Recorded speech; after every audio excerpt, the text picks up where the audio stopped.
Hello and welcome back to the Moto Daily Show on the Motocross Network. You guys seem to be liking this, so I will be doing the Moto Daily Show as often as possible.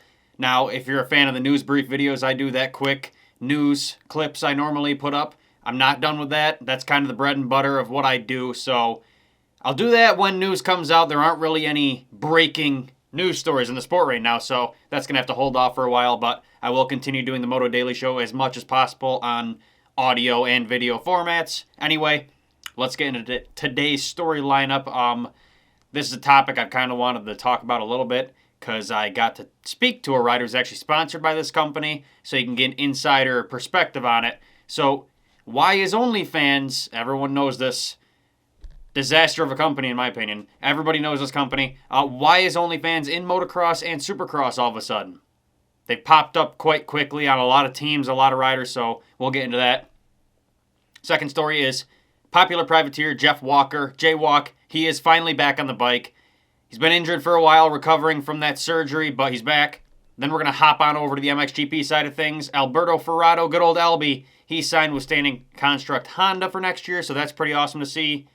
Josh Gilbert, we're going to take a first look at him testing on his all-new SS Gabriel SS24 KTM. I don't remember the actual name of the team, but something like that.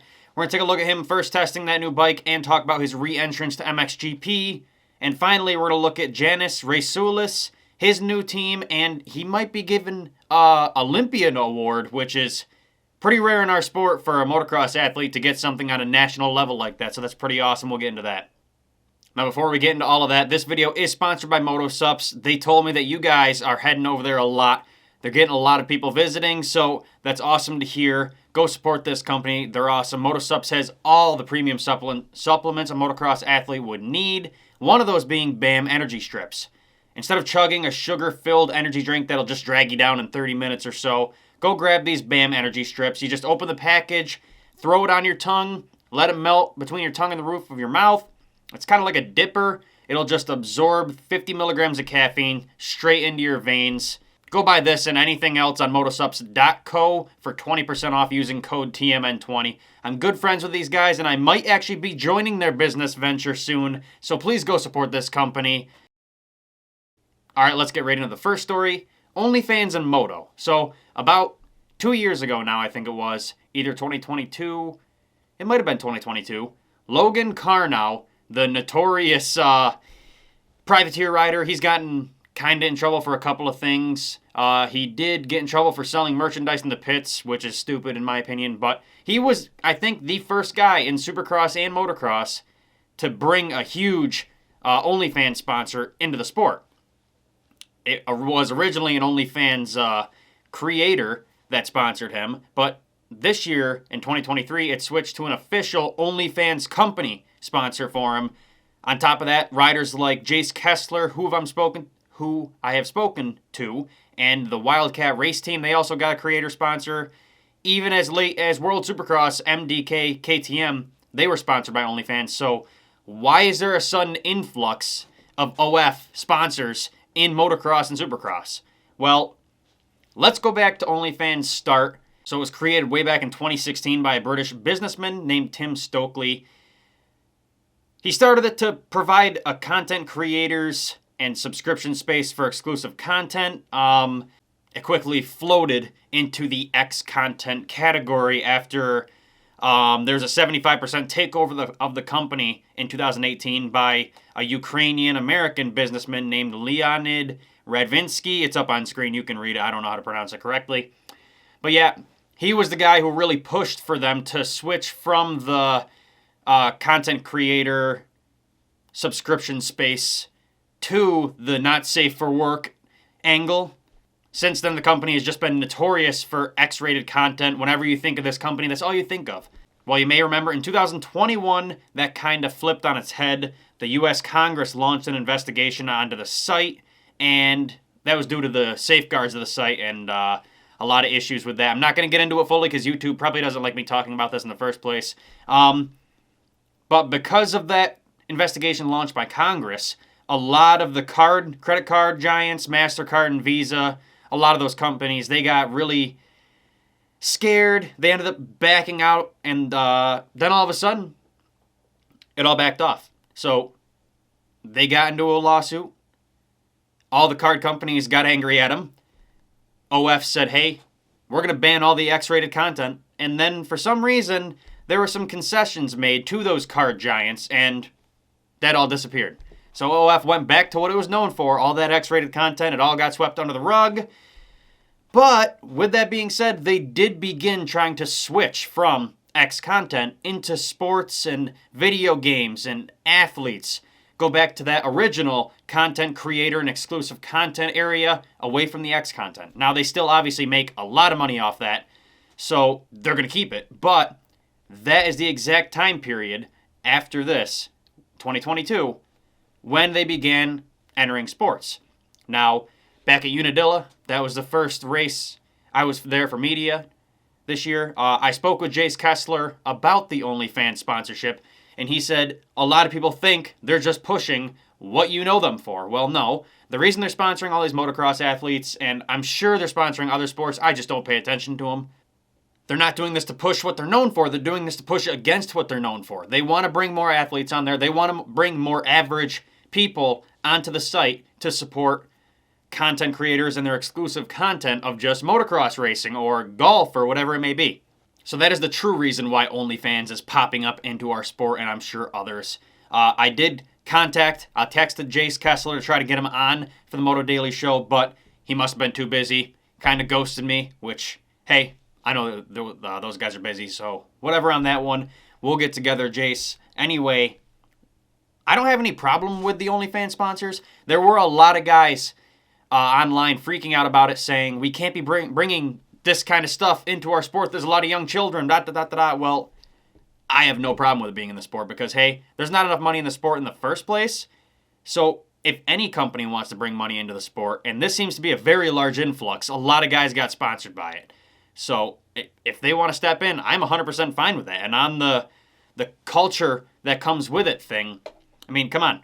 Motocross is known for the Monster Girls and the, not Lucas Oil, I don't remember which one. The Renegade Race Fuel Girl? I don't remember which race, the Arena Cross series, I think it was. They used to have the same sort of thing, like a Monster Girl of their own. And, I mean, the magazine centerfolds, that's a huge part of motocross culture. So, like, it's always been in there. That's not a huge problem. I'm 100% fine with more money being entered in the sport. So, I just wanted to talk on this topic for a while now. I've been holding it in since August, so glad to just get it out there. What are your guys' thoughts on OnlyFans being in motocross? Should they get out, or are you fine with them coming in and trying to take over the sports culture? Let me know in the comments. The second story of the day is popular privateer Jeff Walker is finally back on the bike. Jay Walk had a kind of up and down year. He was pretty inconsistent in the earlier parts of the season, got comfortable at about Redbud. He was looking to get his first points-paying position finish of the year, and he crashed. I believe this is when he first hurt his labrum in his shoulder, but he continued to ride anyway. Back at Unadilla, I'll throw up a picture on the screen. I sponsored him, met him there and talked to him, and guys, don't think he's faking it, because as nice as he is on his videos, he's just like that in person. He is one of the nicest guys I've talked to in the pits, and it was just truly an honor for me to sponsor him, even though he didn't qualify that day. Anyway, like I said, Unadilla was a rough day for him. He didn't end up qualifying. I think he was 42nd in qualifying after they combined it. That was due to a lot of new entries. Dilla was the time when we had Harri Kullas, Dylan, who was it? Dylan? I can't remember. There was like 5, 6, or 7 European riders who showed up all at once, and they just dominated. Like, they took up most of the top 10 to top 15 area, so that pushed Jeff Walker and a few other regular privateers down the list. Therefore, he had to race the LCQ race. Unfortunately, he got a rough start. I think he was in 6th when he came off the gate. They only take 4. He was in a battle with local rider Trevor Schmidt, who I actually grew up riding with. He was battling with him. They got contact somewhere on the track, took them both down. I think Trevor Schmidt actually broke his leg, but Jeff Walker hurt his shoulder even more. He was done. Ended up going to the doctors. He skipped Budds Creek. He found out his labrum was fully torn and it needed surgery. He skipped Budds Creek to see if it'll be fine, if the pain will go away enough for him to finish the season at Ironman. Unfortunately, it was just way too bad. So Jeff had to call it quits early in the year. August 30th, he ended up getting the surgery done, and he has since been in recovery mode. Now, yesterday was the big day for him. He made his debut back on the test track, only 104 days off the bike, so that's a pretty long time, especially for Jaywalk. I mean, he's usually riding year-round, so here's a small clip of him on his first ride back of the year.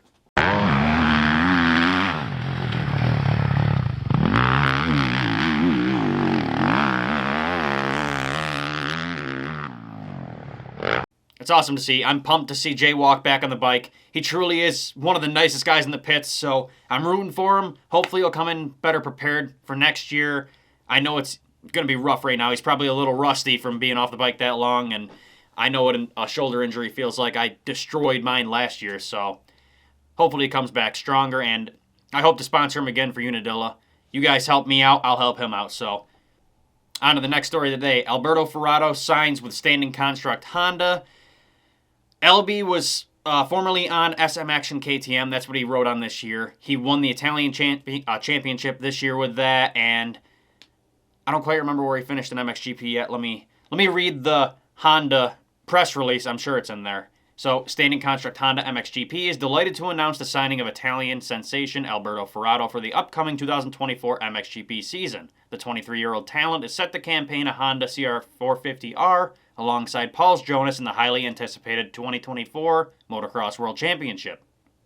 Forato first made waves on the world stage in 2013 in the European Championship EMX250 class, where he competed on a Honda CRF 150 and finished as the championship runner-up. Since then, his remarkable talent has propelled him through the ranks. Starting his career in 2021, or his 450 career in 2021, LB has demonstrated consistent improvement each year. After finishing 18th overall in his first full season at MXGP, he has progressed impressively, finished 11th in 2022. Continuing his upward trajectory, the charismatic number 303 achieved 4 top 5 race finishes in 2023, which was a huge step up for him, so that was awesome to see. He also got a thrilling third-place finish in Race 1 of this home Grand Prix in Majora. Unfortunately, he tied for third overall, so he finished 4th after having a worse second moto. So that really sucked. He was so close to getting his first podium at his home race in Majora. But there was some good that came out of that day. He was one of only 6 riders to win a qualifying race in the 2020-23 season. And after Majora, he concluded the season in 7th in the World Championship, so that was pretty awesome. If you guys don't remember his quali race win, here was that awesome post-race reaction that he gave us.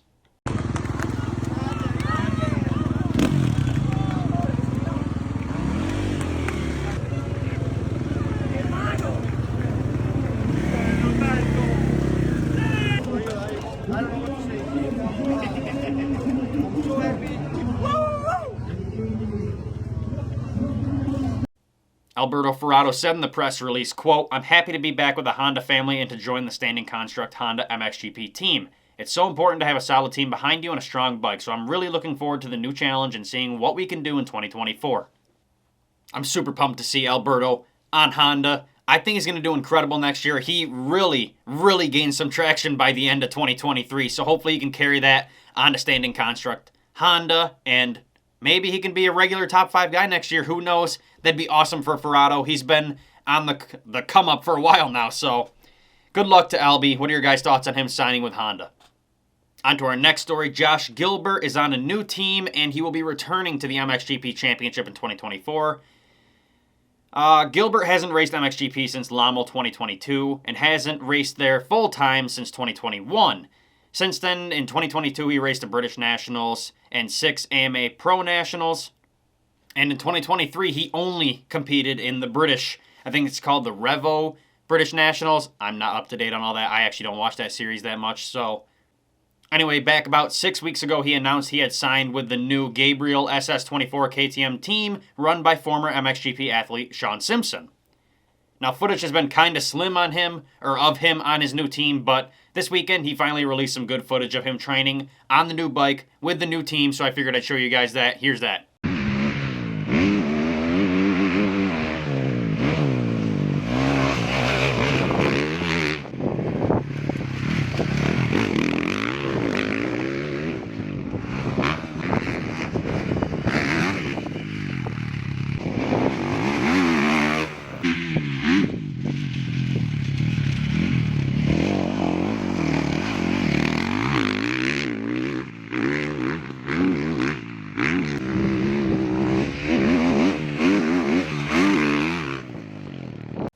I'm super pumped to see him return to MXGP in 2024. He's a super chill guy. I don't expect him to be a top 10 rider, but I know he'll be getting points in the MXGP class for sure next year. What are your guys' thoughts on Gilbert returning?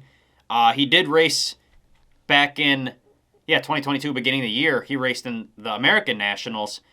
There were a couple rounds you were like, holy crap, this guy's pushing up the ranks. I believe it was Thunder Valley where he was in the top 10 and he crashed out, unfortunately. But he proved he can be fast and compete with the top guys in the sport. So hopefully he can carry that into MXGP next year. Jānis Reišulis, we're going to look at his new team and the fact that he may be winning an Olympiad 3-star award. He did get nominated for that, so that's pretty awesome.